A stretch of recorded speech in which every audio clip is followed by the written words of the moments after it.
This is Pet Life Radio. Let's talk pets.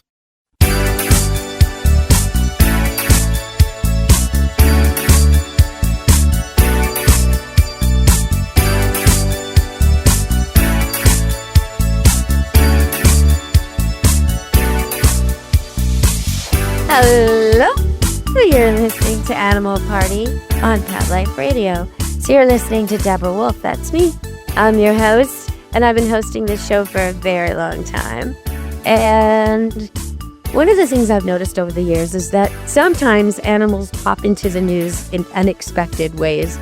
And usually I talk about cats and dogs, almost always for most of the show. Sometimes I throw in a little bit about a pet bird or a horse or something else. But today I'm going to throw in something about a mouse.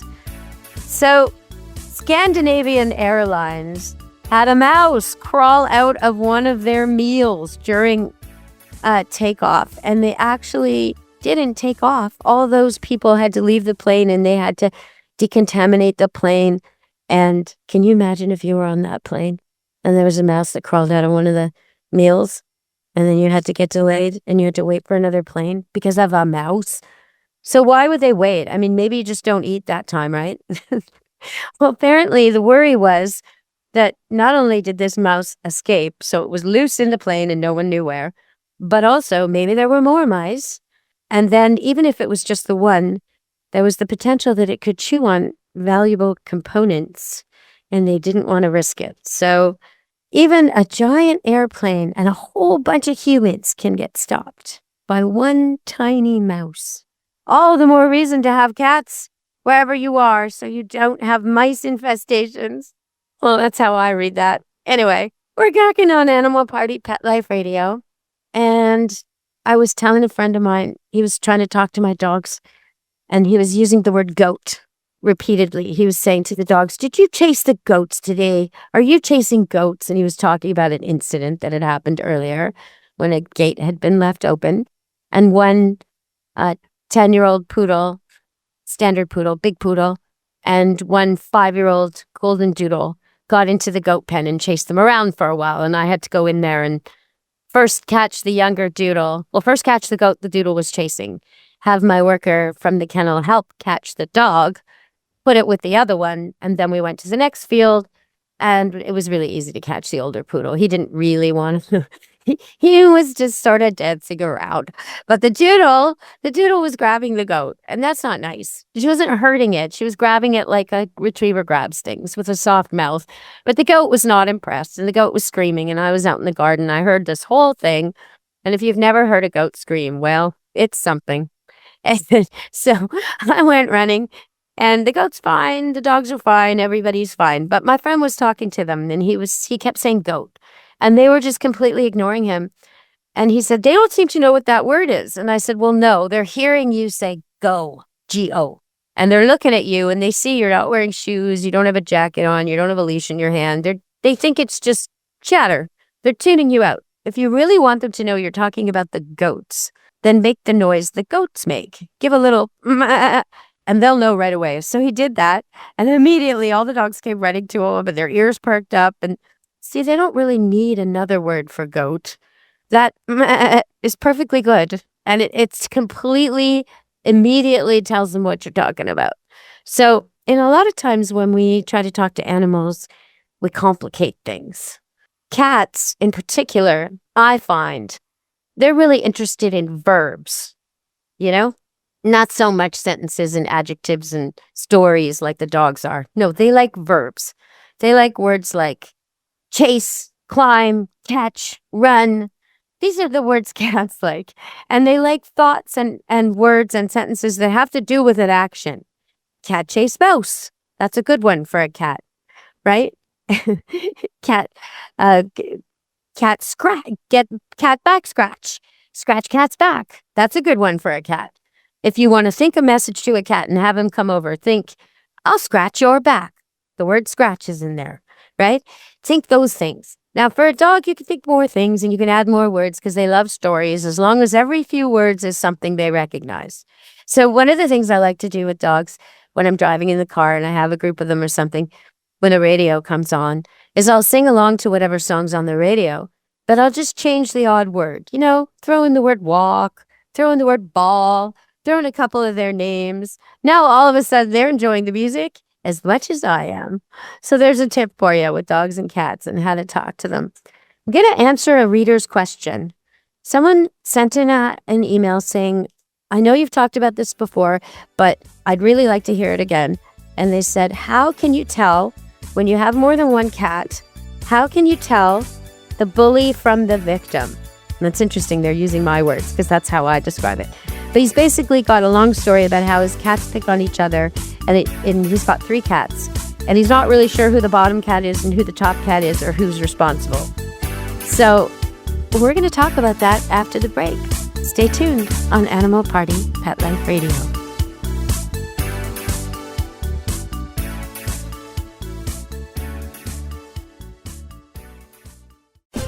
This is Deborah Wolf, host of Animal Party on Pet Life Radio. You know the expression, cats have 9 lives? Well, what if you can give them 1 more? The Give Them 10 movement is on a mission to help give cats an extra life. How? With spay and neuter. Spaying or neutering your cat helps them live a longer, healthier life. And it helps control free-roaming cat populations too. Learn more about the benefits of spay and neuter and meet Scooter, the neutered cat, at GiveThem10.org. That's GiveThem10.org. Let's Talk Pets on PetLifeRadio.com.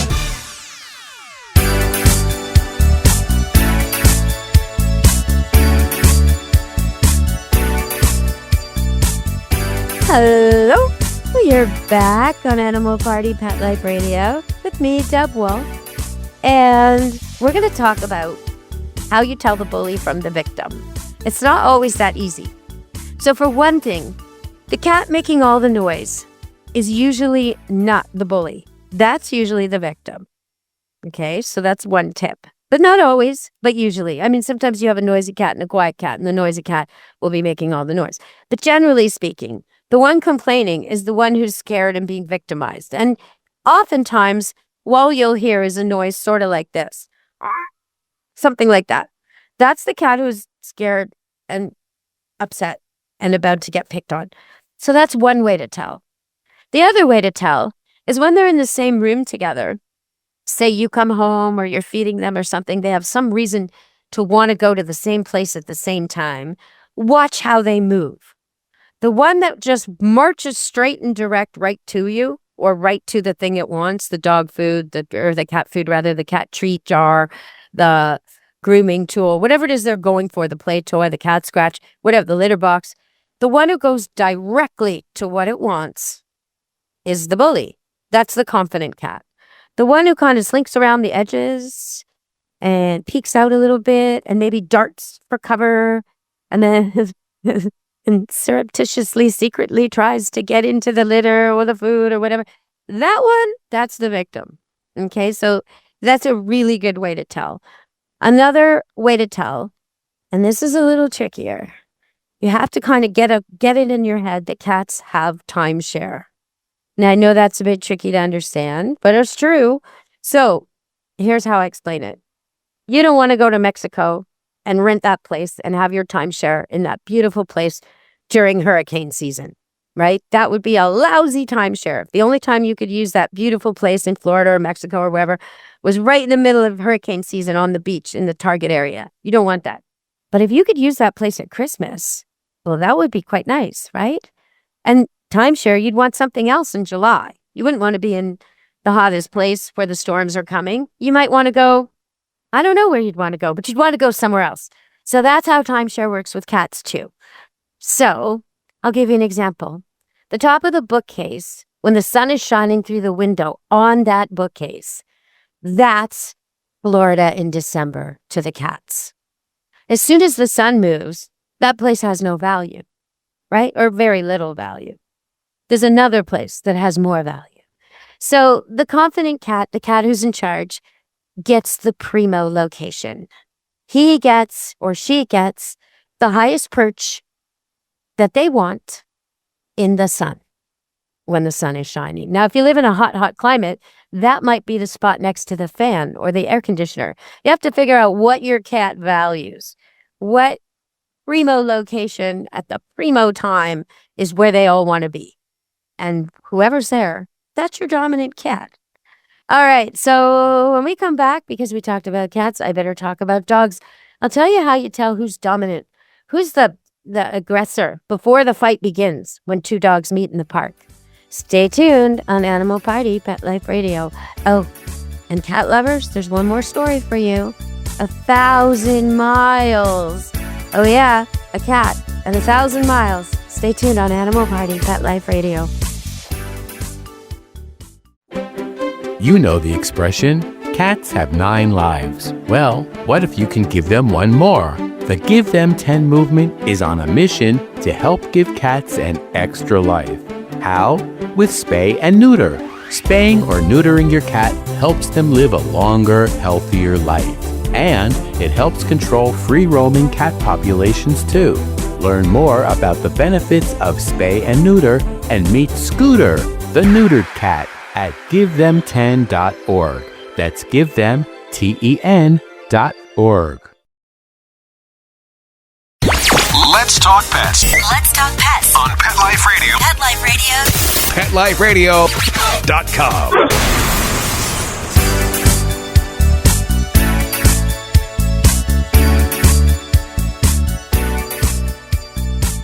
Hello, you're back on Animal Party, Pet Life Radio. And how do you tell if two dogs meeting in the park who's going to throw the fight and why there's a fight starting? Well, normally with two dogs, they greet each other friendly at first. Usually, if both dogs are sometimes social or most of the time social. I'm not talking about the dogs who just hate everybody, hate all dogs. No, I'm not talking about that.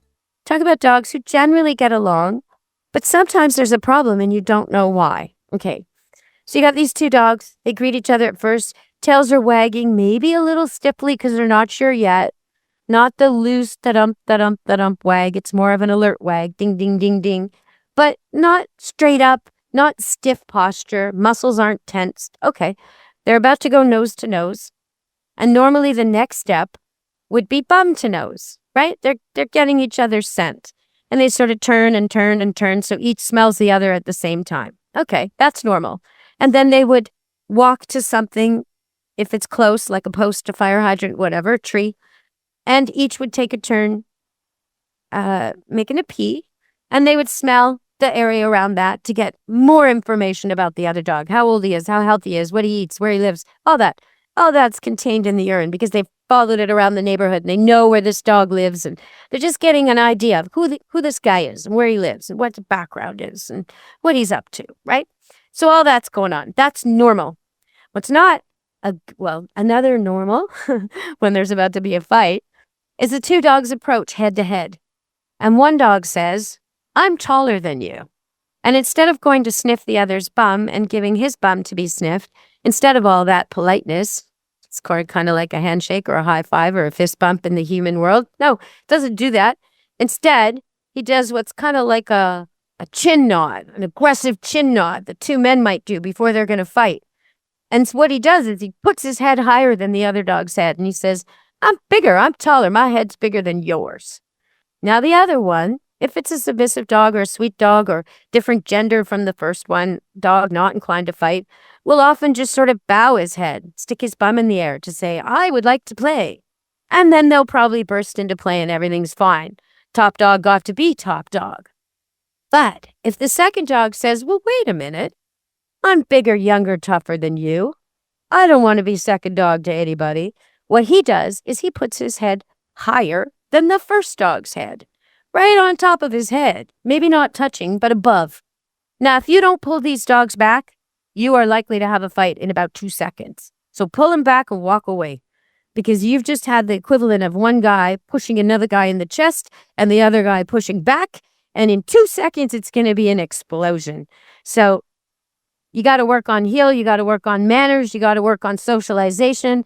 If your dogs are intact, you got to avoid other intact dogs. That's what's going on there.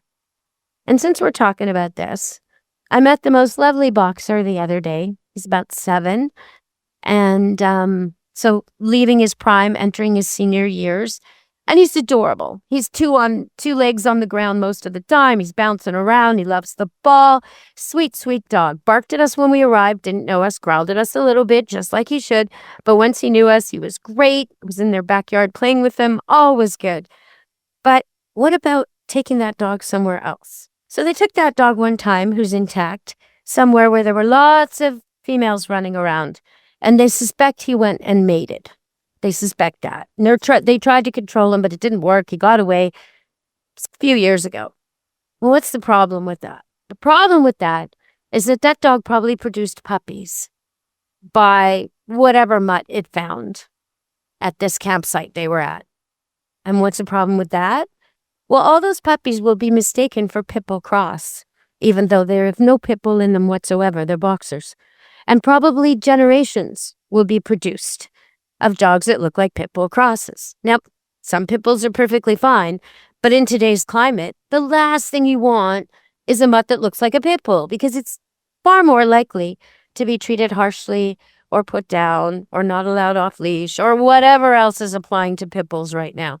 So if you have a boxer out there, you should neuter him or keep him on leash all the time. Because, there are whole areas like here. There's a suburb called Richmond, a city just outside of Vancouver, where the Vancouver airport is. And they have a rule that all square-faced dogs are considered vicious without ever having an offense. Now, the boxer isn't in that list, but he sure looks like everybody else on the list. You see the pictures, is if your dog looks like this, and they have a picture of a mastiff, and then they have a picture, and I don't mean a bull mastiff, they have a picture of like a Dogo Argentino or a Cane Corso or something.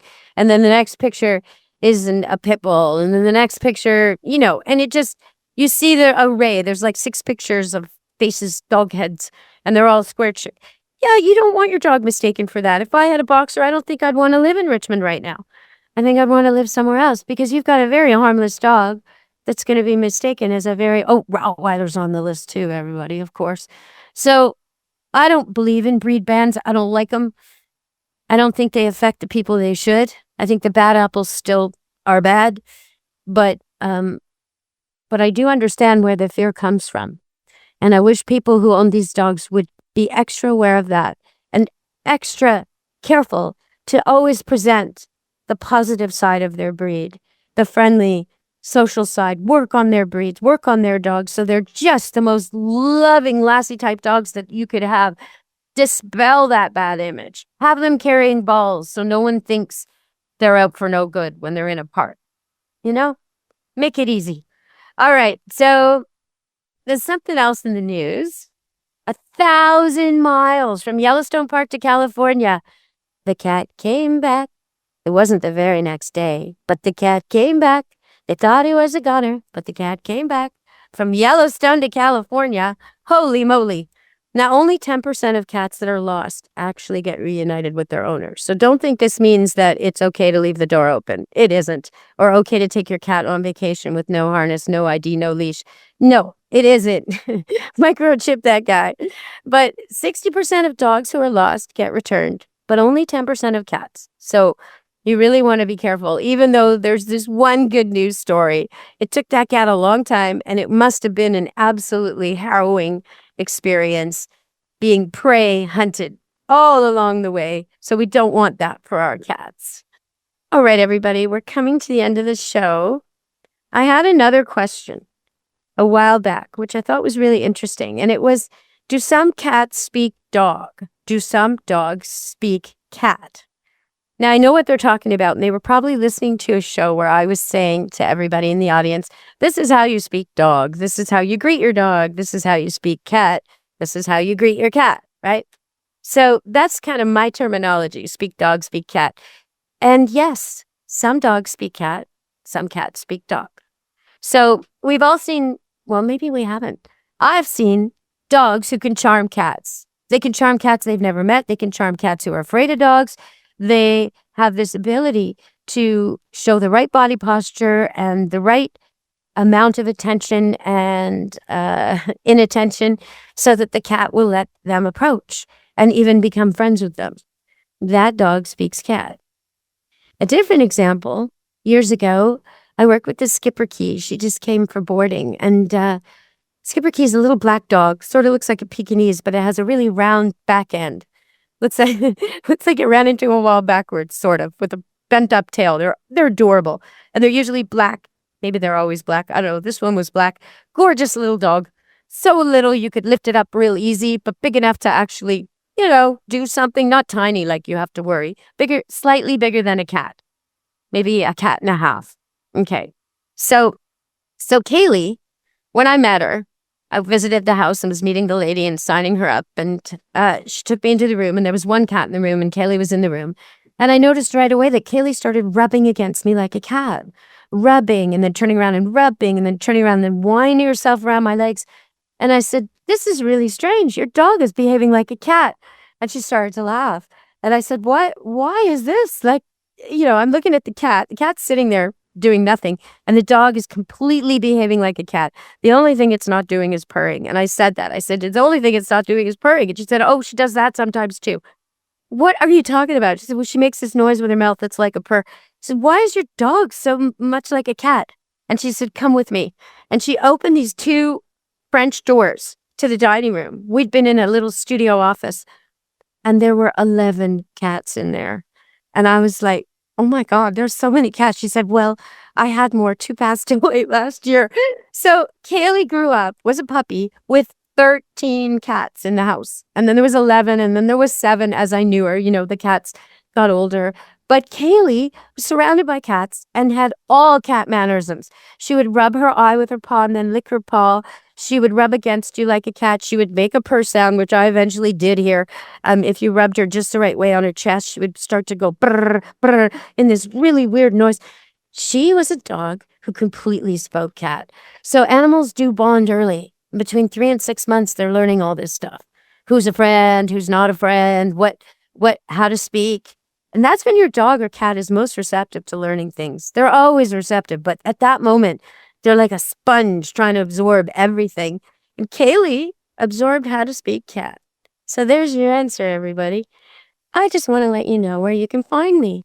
Animal Party is on PetLifeRadio.com, where you can subscribe. But you can also find this show on iTunes and Spotify and everywhere podcasts play. I'd love it if you subscribe so you don't miss a show. But also on social media, you can find my training demos with real cats and real dogs, naughty ones. You can check that out at Deb Wolf Pet Expert on YouTube. And for pet laughs and great social media posts, you can see Deb Wolf Pet Expert on Facebook. Here at Animal Party, I welcome your pet questions, comments, and guest suggestions, especially if you have a pet problem.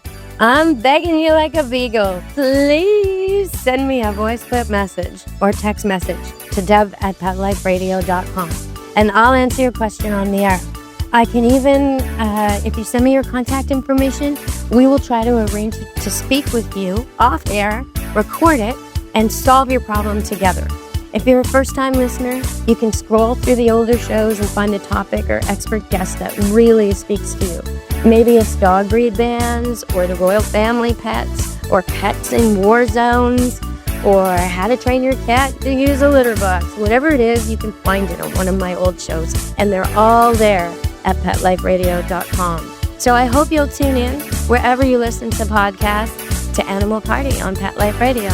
And from me, Deb Wolf and Animal Party, be good to your animals. Ciao, meow. Let's Talk Pets, every week on demand, only on PetLifeRadio.com.